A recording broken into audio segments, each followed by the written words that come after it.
La France évolue, la France se spécialise, la France crée, la France fascine, la France du Second Empire. Prenez le temps de vous installer confortablement pour écouter le récit d'un homme simple, né d'une famille humble qui au long de sa vie aura participé au bouleversement de la France entière. Je me présente, Eugène Rouet. Je suis né le 30 novembre, la triste année 1814 en Auvergne. J'hésitais à m'engager dans la marine, mais je me suis finalement lancé dans des études de droit. Je suis un fervent partisan pour le retour d'une monarchie autoritaire. Malgré cela, je m'engage en politique sous la Seconde République, mais ne reniant pas pour autant mes convictions royalistes. Étant élu député, je me rapproche du pouvoir. Cependant, l'on me reprochera mon manque de clarté sur mes opinions politiques. En 1849 et jusqu'en 1852, je suis nommé ministre de la Justice. Étant certes conservateur, je ne suis pas pour autant borné sur la France d'avant. Je sais faire la part des choses et défends avec ferveur de nombreuses idées progressistes. Après tout, comme disait notre très cher Napoléon Ier, il faut toujours se réserver le droit de rire le lendemain de ses idées de la veille. Napoléon III et moi-même commençons à nous rapprocher. Je suis bien évidemment mis au courant de son coup d'État du 2 décembre 1851, mais je n'y participe pas directement. À la suite de sa prise de pouvoir, à l'aide de Victor de Persigny, je mets en place un système de censure rigoureux de la presse.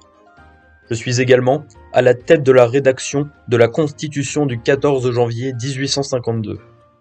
En quelques mots, c'est en partie grâce à moi que l'empire autoritaire sera installé si rapidement et si efficacement. À la suite d'un désaccord avec les choix du gouvernement, je décide de le quitter pour protester. Ce sera Napoléon III qui, en personne, viendra me demander de revenir. Je suis nommé, au fur et à mesure, aux postes les plus importants du Second Empire.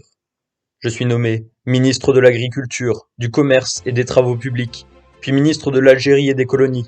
Par la suite, ministre-président du Conseil d'État, et enfin, ministre d'État. L'on retient de moi ma grande efficacité en politique. En 1860, je conclus un accord très important avec l'Angleterre, qui engage alors l'Europe dans une politique de libre-échange. Je serai par la suite vivement critiqué par l'opposition. L'on me reprochera de constituer le gouvernement à moi seul. Ce sont d'ailleurs ces accusations qui me vaudront mon surnom de vice-empereur. Malgré le pouvoir que j'avais accumulé au fil du temps, je suis resté d'une fidélité sans faille envers notre empereur. À la chute de l'Empire, je reste un fervent défenseur de celui-ci. Je suis élu chef du parti bonapartiste. Et régulièrement, entre deux discours politiques, je pars voir mon vieil ami, Charles-Louis-Napoléon Bonaparte, dans son exil à Londres. Je pousse mon dernier soupir, à l'âge de 69 ans, le 3 février 1884. Au cours de ma carrière, j'aurais mis mes talents de technicien politique et d'orateur au service de bien des causes. Savez-vous ce qui m'animera tout le long de ma vie? Simplement, mon amour pour notre merveilleux pays, la France.